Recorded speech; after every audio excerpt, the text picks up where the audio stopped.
Welcome back to another episode of Consciously Clueless.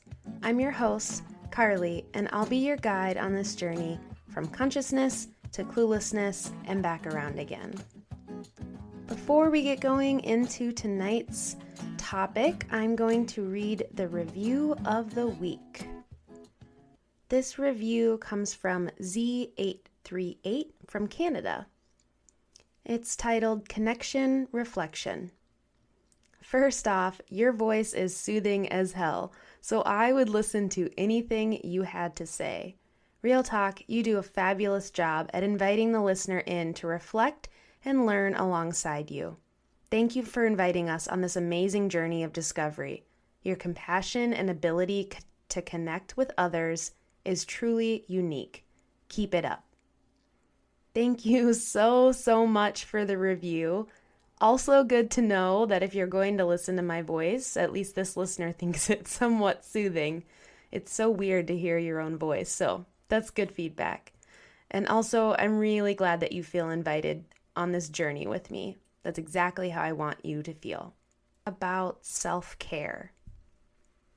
When you think of self-care, you might imagine something you've seen on Instagram. Maybe it's a bubble bath and a face mask, or a vacation, or something really extravagant. The term self-care, I think, has been thrown around so much in the health and wellness space, especially on social media.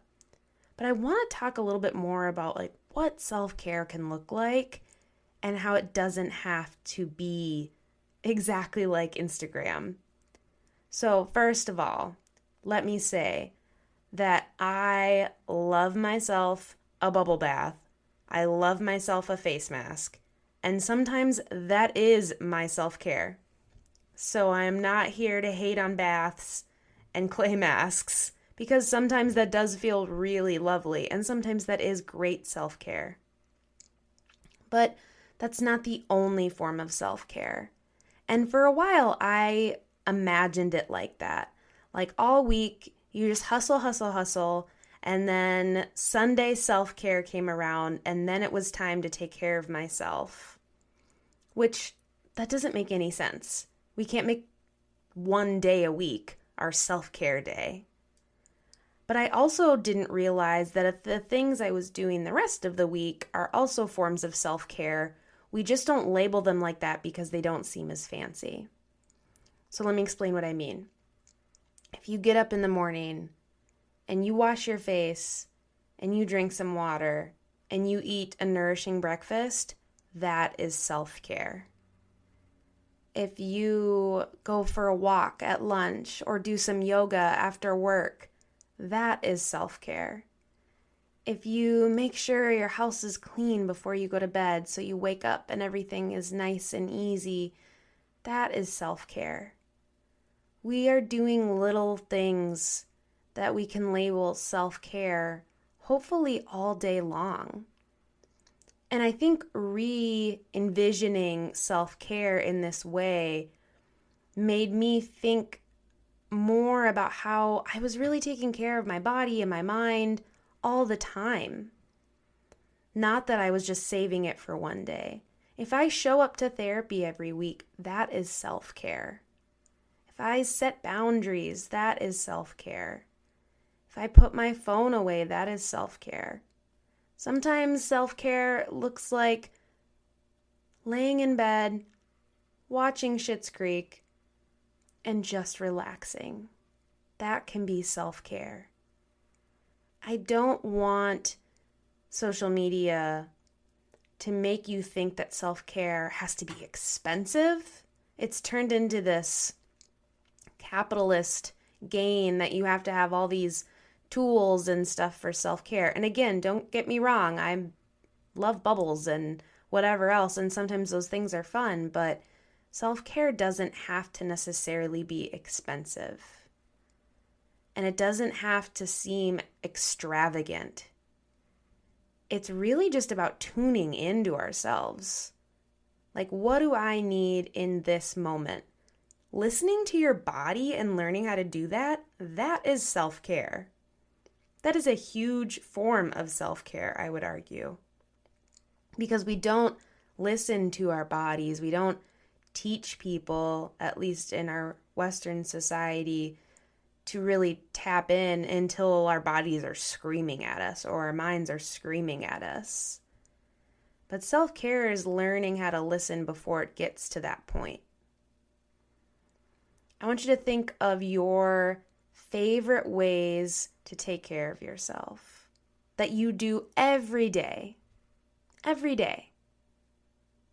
Like I said, drinking water, washing your face, nourishing your body with food, making sure you move that day.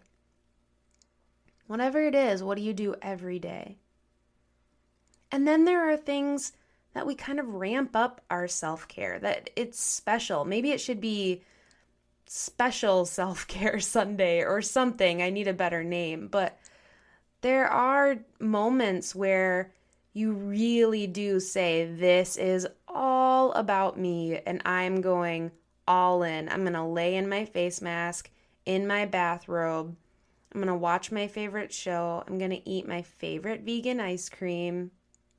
This may or may not be an example from my life, but that is extra self-care. That is like you giving yourself a treat. And if you can do that every day or once a week or whatever it is, that's amazing. But don't think that self-care has to be one moment or once a day or once a week, or it has to be vacation, or it has to be a break from your normal life. Self-care isn't a break. Self-care should be a part of your routine. Self-care isn't this extracurricular activity. Self-care, taking care of self, should be a part of your agenda every single day in some way, shape, or form. Some days it's more than others. Some days we're better at taking care of ourselves than others. But it doesn't have to be this thing you wait to be rewarded for. It can be a thing you deserve every day. And I know I've said this in these solo episodes and probably in my interviews, but especially in 2020, self-care every day. That is what's important.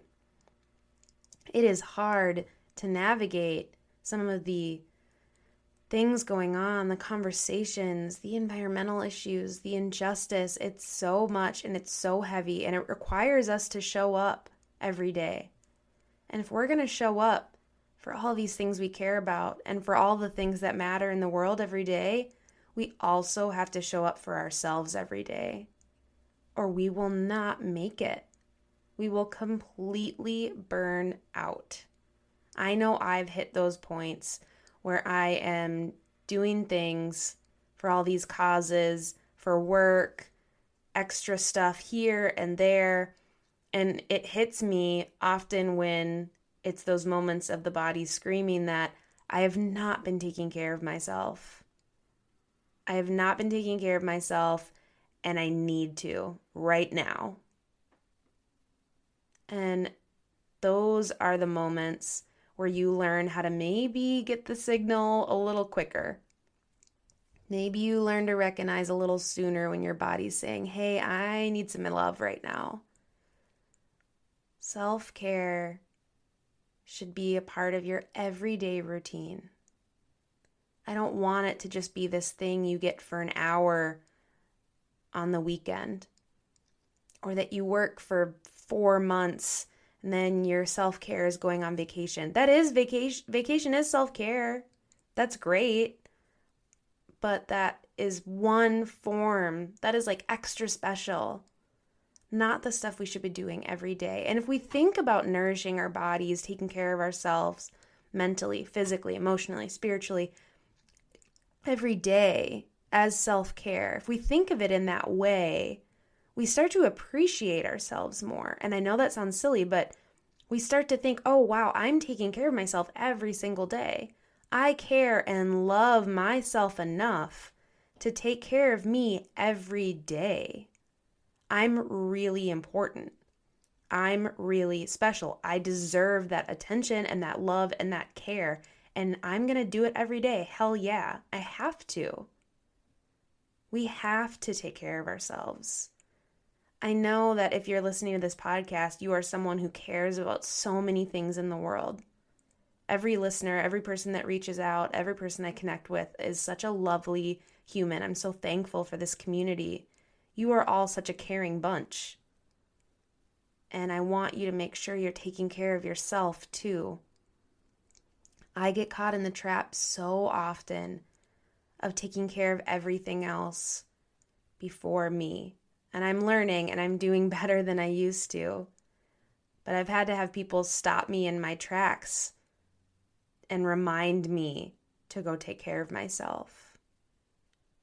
And I don't want that to be our norm. I don't want that to be how our society operates, that we don't take care of ourselves until we collapse.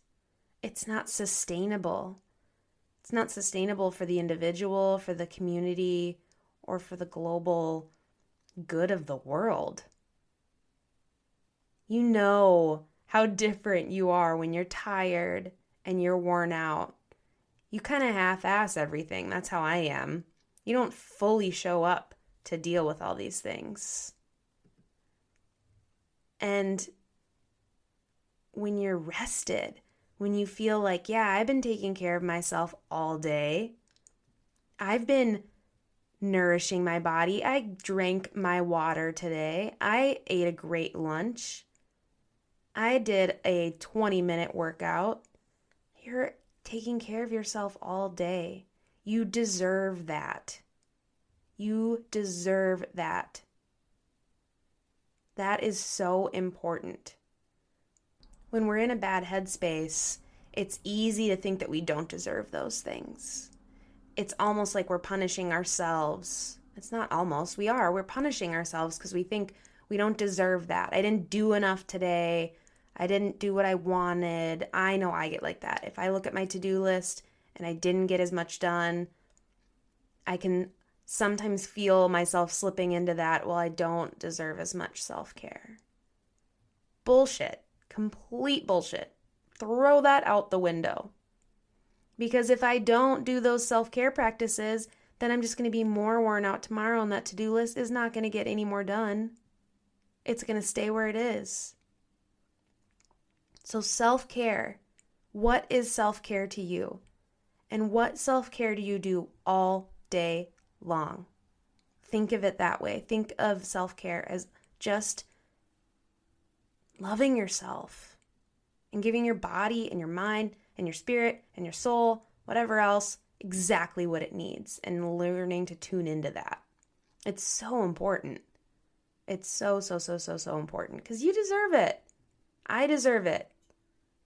Even though it's hard for me to say sometimes, I deserve it too. We all do. So I want you to think a little differently about your self-care. And if it involves bubbles and masks and whatever else Instagram shows us is self-care, that is amazing. You do you. But that's not all it is. It doesn't have to be expensive. It doesn't have to be fancy. It's really just listening to yourself. And that's really the best form of self-care there is. Thanks for listening to another episode of Consciously Clueless. If you are enjoying this podcast, make sure you hit subscribe wherever you're listening. And if you could support me on this journey by sharing with a friend, texting it to a family member, posting on social media, whatever it is, help me get this podcast into the ears of more listeners. If you want to be read on air as a review of the week, head over to Apple Podcasts, leave a review, and you could hear your review next week. Until next time.